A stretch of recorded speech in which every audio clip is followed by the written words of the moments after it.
Anything resembling proselytizing has no place in a court of law. Religion sometimes does play an important role in the court of law.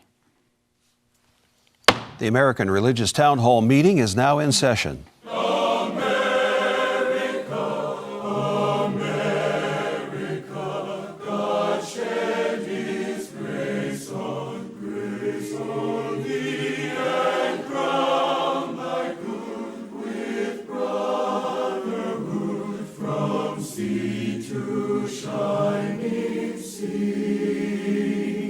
Welcome, friends, to the American Religious Town Hall meeting, where the discussion of religious, political, and social issues is meant to promote the cause of religious freedom and to help us better understand each other.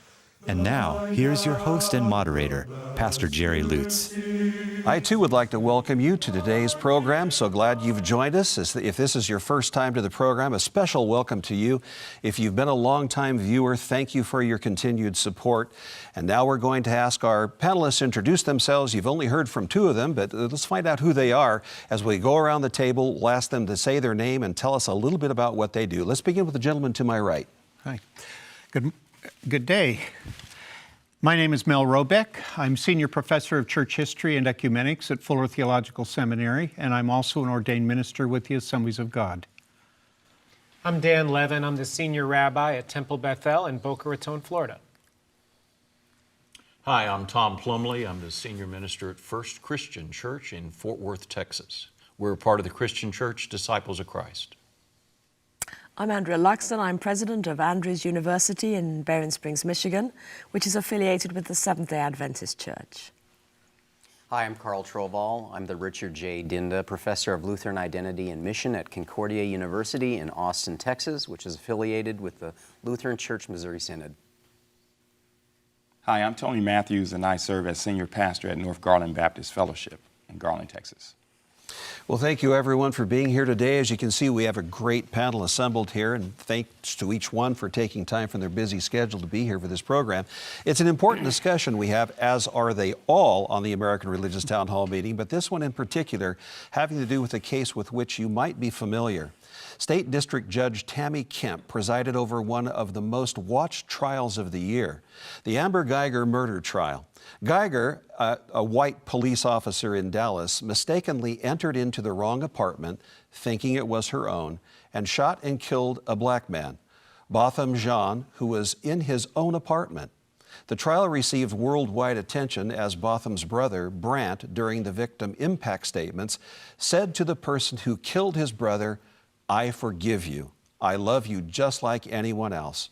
I personally want the best for you. I think giving your life to Christ is the best thing for you."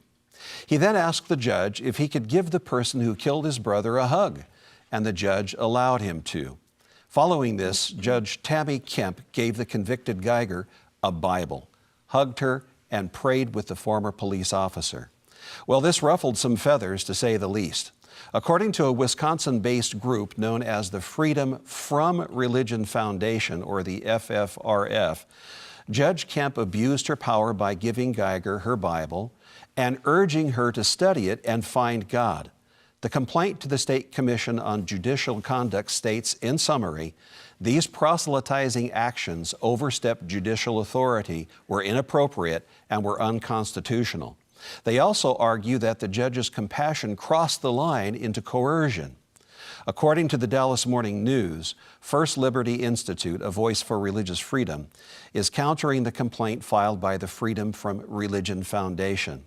They say FFRF is protesting Judge Kemp rather than joining the rest of the nation celebrating the compassion and mercy Judge Kemp demonstrated. We're going to turn to our panelists and ask them at least these three questions and see what they have to say about each one. First of all, in your religious community, is there any disagreement over Judge Kemp's actions or the action of Brandt Jean, who forgave his brother's killer?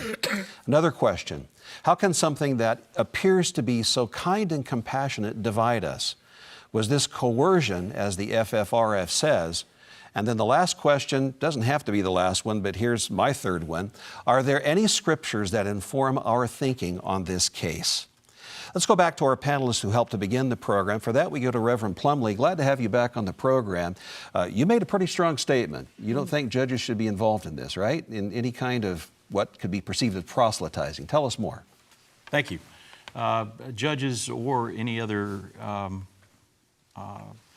people representing the state. I think that this case, which was for me a local case, just the next county over from where I live, drew national attention because of the really wonderful act of the brother of the deceased man, the victim of this officer's crime. The love and compassion with which he responded to her was something that happened within a national climate of animosity, racial animosity, particularly about white police officers using deadly force and African American men being killed. And in that climate, his action of forgiveness became one that I think was exemplary. I think, however, we need to separate his behavior from that of the judge. The judge's actions which followed were, I think, unfortunately, but plainly against the religion clauses in the First Amendment. It was an establishment of Christianity as the state religion, the preferred religion of the state, and therefore it was an infringement on the free exercise of everyone else. To understand the legal implications of what the judge did, one simply needs to change the color of her skin, or even more, change the appearance of the judge to a person who is Muslim, and have that person hand the convicted criminal a Quran and say, "This is what you need to study, and this is where you are going to be able to, because of this, you're going to be able to turn your life around." I think that the response of the nation at seeing a video with that would have been far different. It would have been far more negative. Or if it was a Hindu judge handing the Bhagavad Gita or another sacred text of Hinduism and saying that. The fact that it was someone from the majoritarian religion handing the Bible, which is sacred to both Jews and Christians, made it seem like just a wonderful, wonderful thing. But I don't think we'd feel that way if it was a judge who did something from a different perspective, a different religious perspective. All right, thank you. Let's hear from Dr. Matthews. Glad to have you on the program. You took a bit of an opposite position on that, somewhat. Tell us a little bit more of your thoughts on this. Yes, I think the FFRF, I think they are stretching the issue a little bit when they argue that this was coercion and that her compassion crossed the line. And I'm very sensitive to the judicial code of conduct as it relates to judges. I understand that a little bit. At our church, we had a kind of a town hall meeting where this was discussed. It was one of the most well-attended Wednesday night discussions that we had. And most people who respect the law and the courtroom, they see the judge's compassion and her reaching out to the convicted police officer as great compassion. I personally think it was one of Christianity's, humanity's finest moments when she offered Amber Geiger a Bible. And listening to the judge and her reasoning subsequent to the trial on television, she basically said that Amber Geiger said she didn't have a Bible and that she was reaching out for some help. And the judge also stated that she was embarrassed, the judge herself was embarrassed that Amber Geiger had to ask her twice for a hug. So I think we have to make a distinction, and it's not always easy to do so, between making sure things are done right versus doing the right thing. And I think this was a case when she did the right thing. All right, thank you very much. Let's go to Dr. Robeck, and we'll come over to Rabbi in just a moment here. Dr. Robeck, Sure. your response, please. You know, I was thinking about this yesterday because I was on a plane half the day, and the young fellow that was next to me and I began a conversation, and he wanted to know what I did for a living, and I told him, and then he says, well, I really am not a believer in anything, and I have a real problem with churches and the separation of church and state in this country. I wish that certain things didn't happen. In fact, I was going to be on jury duty, and I looked. We had to fill out a form, and I looked up on the wall, and behind the judge it says, "In God we trust." Then he says, the first question I had was, who's God? What God? Is there a God? You know, and as a result, he said the judge had an interaction with him when he read the form and basically threw him out of the room.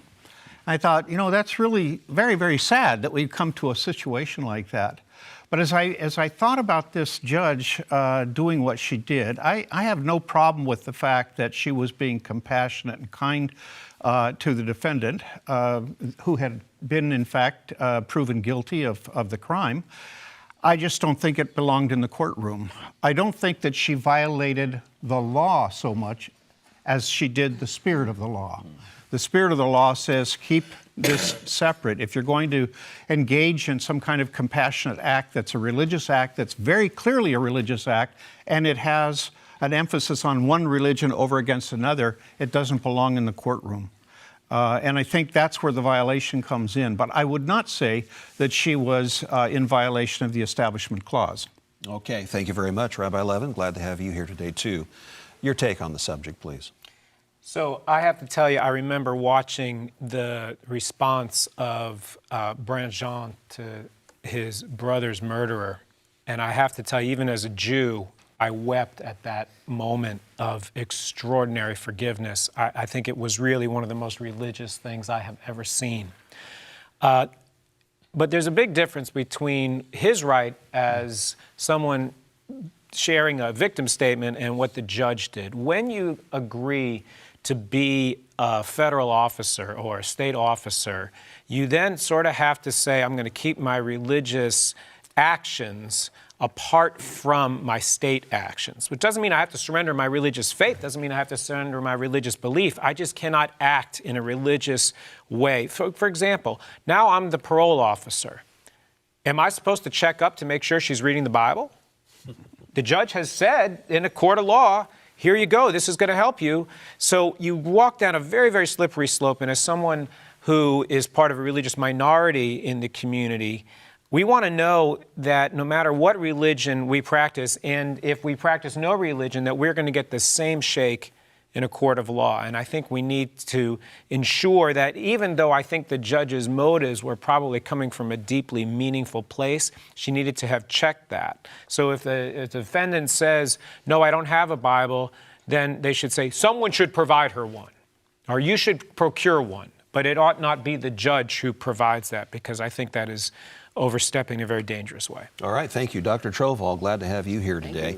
What are your thoughts on this important subject? Well, it's very interesting because I think that even if the judge had reached out as a private citizen and provided a Bible for her outside the public setting, because she had requested it, that would be her right to do so, and that would be a private act, and I would have no problem with that. But the public setting deeply troubled me, and I think I would disagree with you, Tony, about it not being a coercive act. I think that anytime someone who is in a position of power over someone who has no power suggests something, does something, it is power being utilized, and it's by its very nature, particularly for a person who's a victim, or let's put it this way, a person who's in a power down position, it is coercive. I mean, to say to a hungry person, I'll be happy to provide you food if you come to worship, that's a coercive act, in my opinion, because you're essentially using that person's need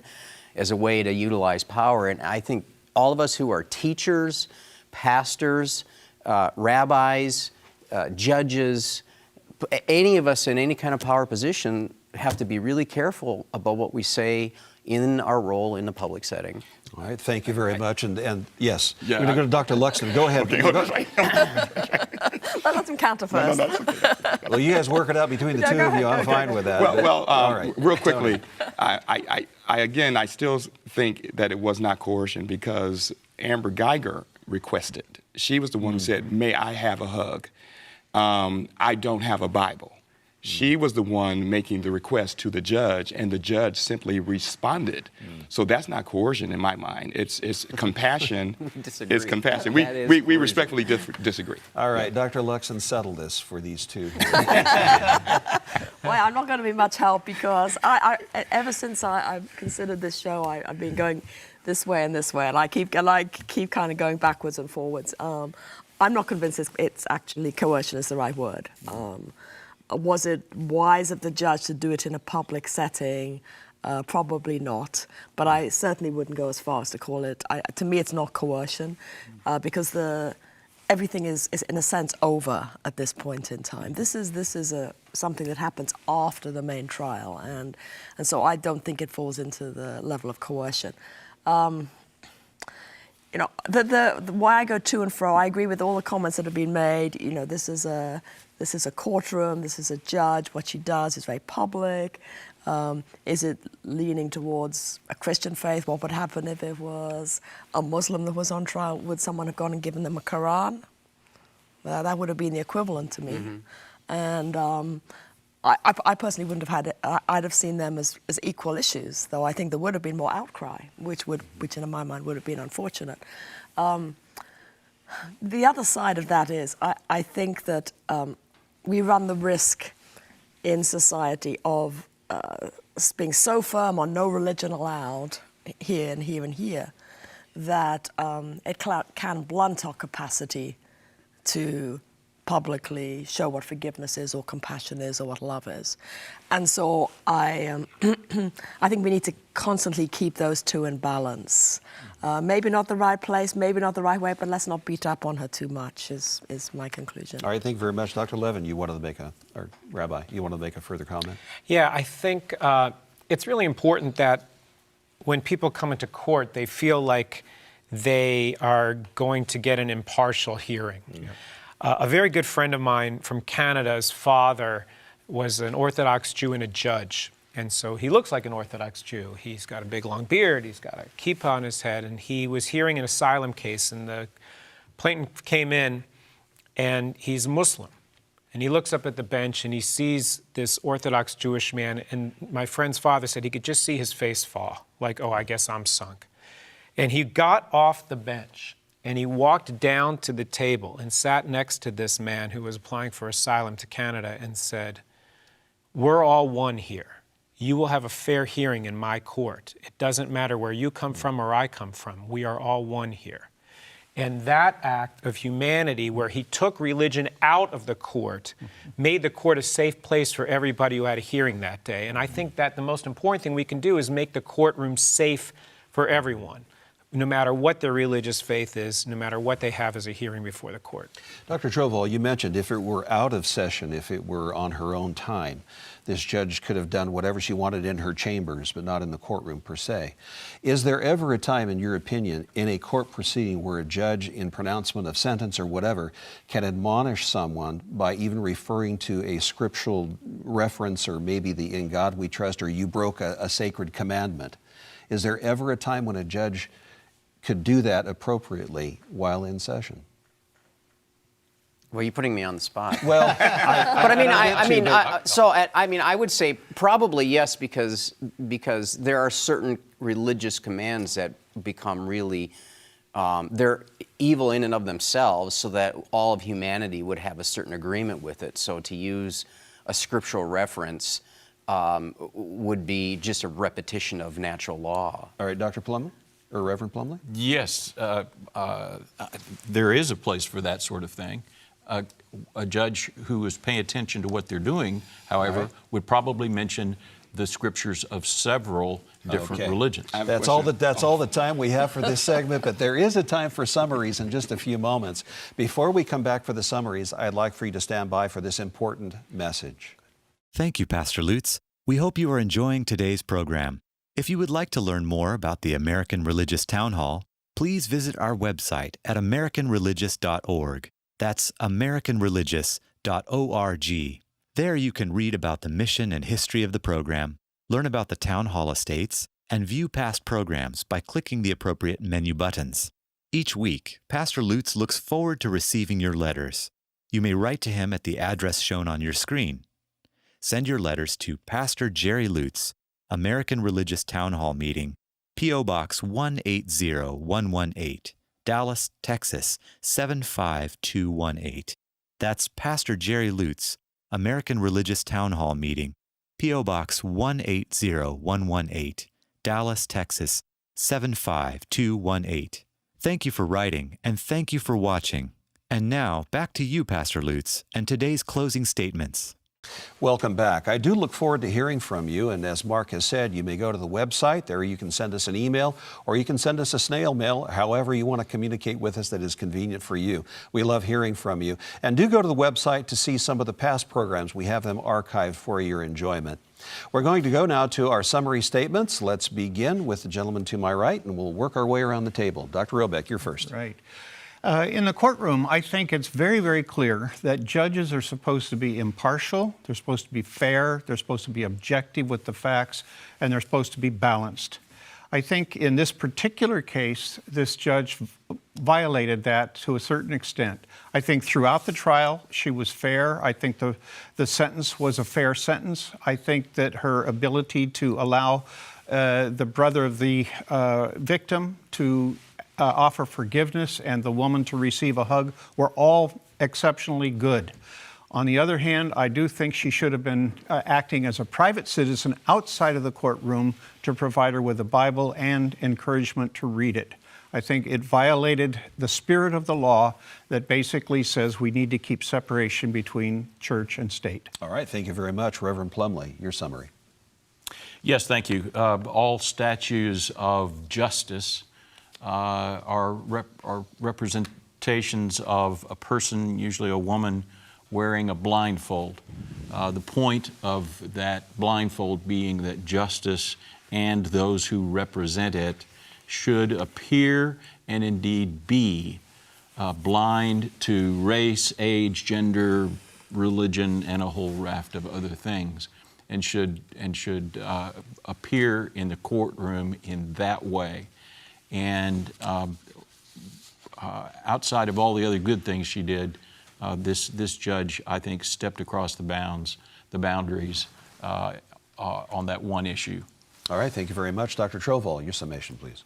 For those of us people of faith, our faiths are at the very core of our being, and so there's no way that we can go anywhere, even when we perform our roles in society, where our faith is not somehow motivating us and driving us. And that was clear, I think, in the judges and also in Brandt Jean's case too.